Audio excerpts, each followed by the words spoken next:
আশা, কাঁদছো কেন? আমি ডাক্তার রামকুমারের মেয়ে।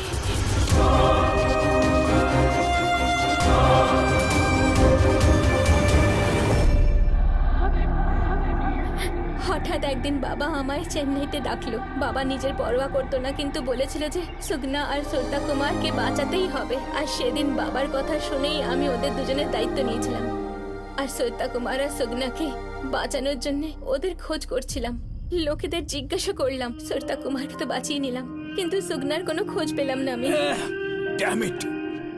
এই সব কিছু স্টার্টিং পয়েন্ট আমি। পেস মেকারের ব্যাপারে জানার পরেই রামকুমার সবার আগে আমার কাছেই এসেছিল। Hello sir. হ্যালো, আমি ডক্টর রামকুমার। Tell me. আমি আপনাকে একটা কথা বলতে চাই। কিন্তু আমার একটা আর্জেন্ট মিটিং আছে, আপনি কি একটু খুবই পরে দরকারি কথা sir, 1 minute. Do one thing, police স্টেশনে যান, ওখানে ইন্সপেক্টর রত্নম আছেন, ওনাকে আপনি সবকিছু বলুন। Please sir, please. হ্যাঁ, 2 মিনিট স্যার। লেট হয়ে যাচ্ছে।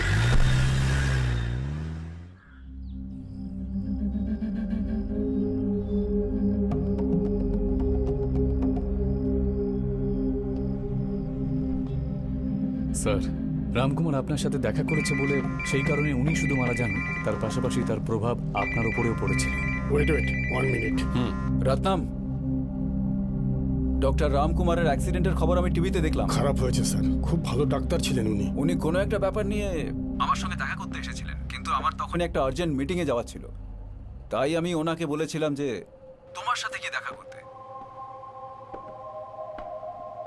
এটা কি ক্লিয়ার যে এটা একটা অ্যাক্সিডেন্ট? স্যার, এই খবরটা তো আমি আপনার কাছে শুনলাম। যদি আমি জানতাম তাহলে আমি নিজে যেতাম। ওকে, যাই হোক না কেন রত্নম, সত্যিটা কিন্তু আমি জেনেই ছাড়বো।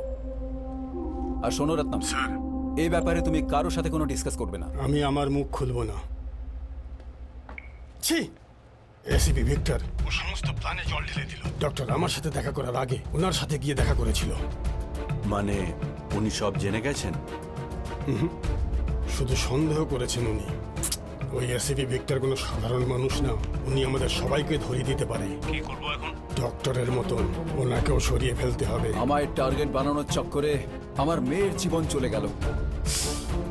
জানি স্যার, আপনাকে মারার জন্য প্ল্যানটা ওরা বেশ ভালোই করেছিল, কিন্তু আপনি বেঁচে যান আর কোমাতে চলে যান।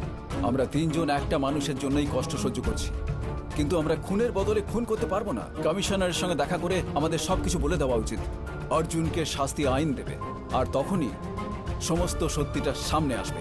লেটস মিট কমিশনার পুকেজ। না স্যার, অন্যায় যারা করে তাদেরকে কি শাস্তি দিতে হবে আমি জানি। কি? আইন ওকে শাস্তি দিতে পারবে না। ওই অর্জুনকে কি করতে হবে সেটা করে আমি নিজেই সারেন্ডার করে নেব।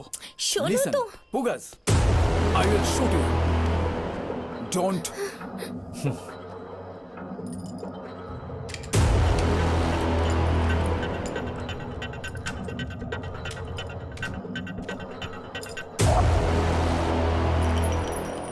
কি করতে চলেছে? ড্যাম!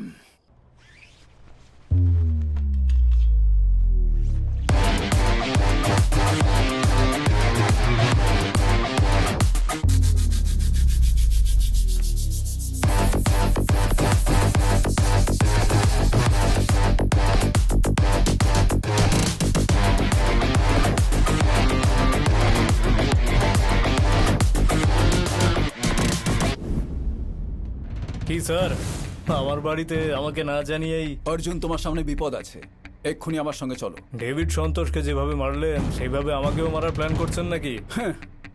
আমায় যদি মারতেই হতো তো এক্ষুনি মেরে ফেলতাম, কিন্তু তুমি যা অন্যায় করেছো তা তো আগে গোটা পৃথিবীর জানা উচিত। কিন্তু পুগস এরকমটা না, তোমার পার্টনারকে যেভাবে মেরেছিল সেভাবে তোমাকেও মেরে ফেল। আত্মরক্ষা করতে খুব ভালোভাবে পারি আমি, কিন্তু তোমাদেরকে আমার হাত থেকে কে রক্ষা করবে সেটাই দেখার ব্যাপার।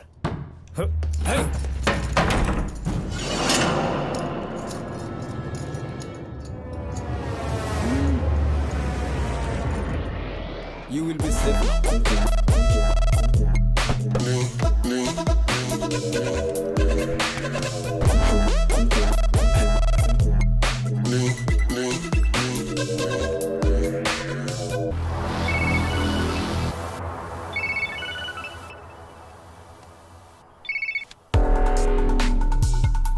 হ্যালো, আপনি অর্জুনকে আমার হাত থেকে বাঁচাতে পারবেন না।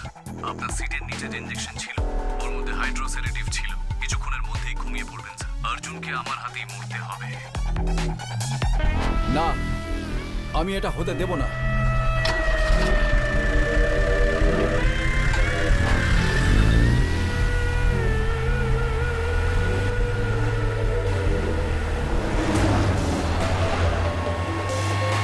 আরে সাবধানে, আরে আরে সামনে তাকাও, আরে বাস বাস, আরে কি, আরে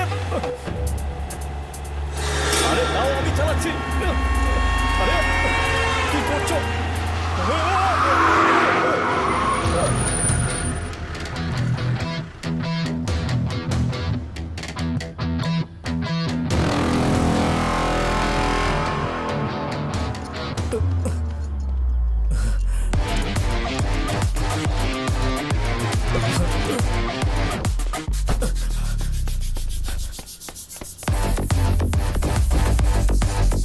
অর্জুনের সাথে কি করতে চলেছ?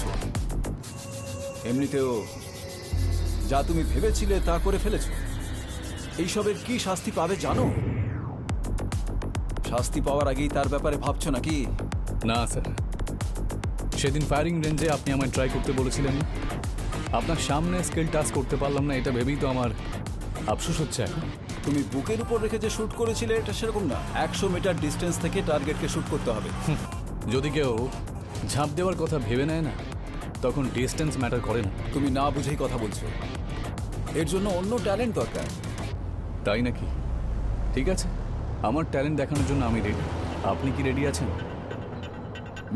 গাড়ি ডান দিকে নাও।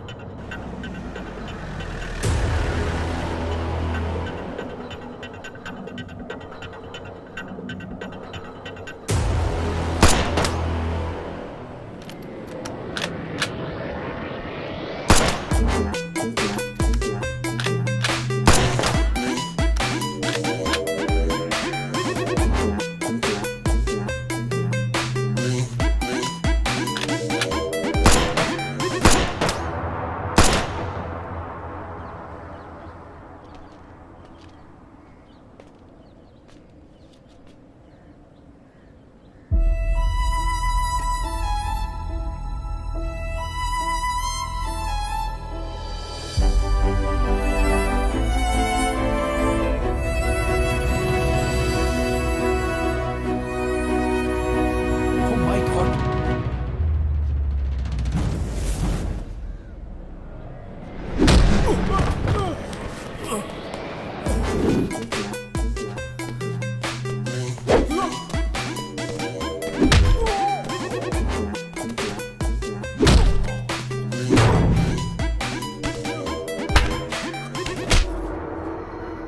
কি প্রতিশোধ নিচ্ছ নাকি? টিকিট কেটে ফ্লাইটে যাওয়ার সময় যদি কেউ ক্র্যাশ করে মারা যায়, আর যে গাড়িতে যাচ্ছে সে যদি আগুন লেগে মারা যায়, তাহলে সেটাকে কি বলে তুমি জানো? অ্যাক্সিডেন্ট।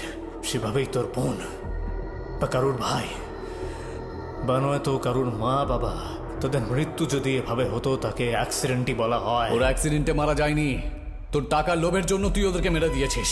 যারা মারা গেছে তাদের করা দানকে নতুন বানিয়ে তুই মানুষকে বোকা বানিয়েছিস।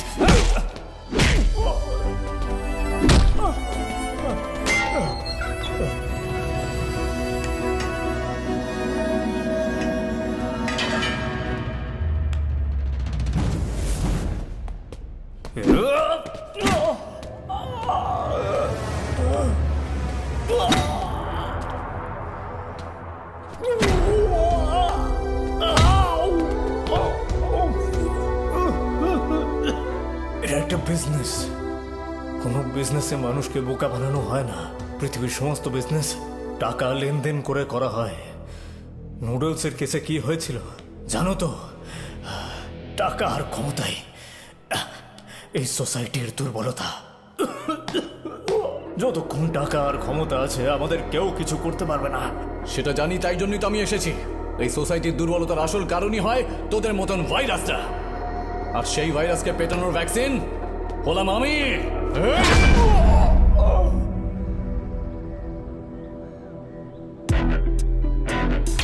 গুগল শেষ ম্যাচ তুমি জিতেই গেলে।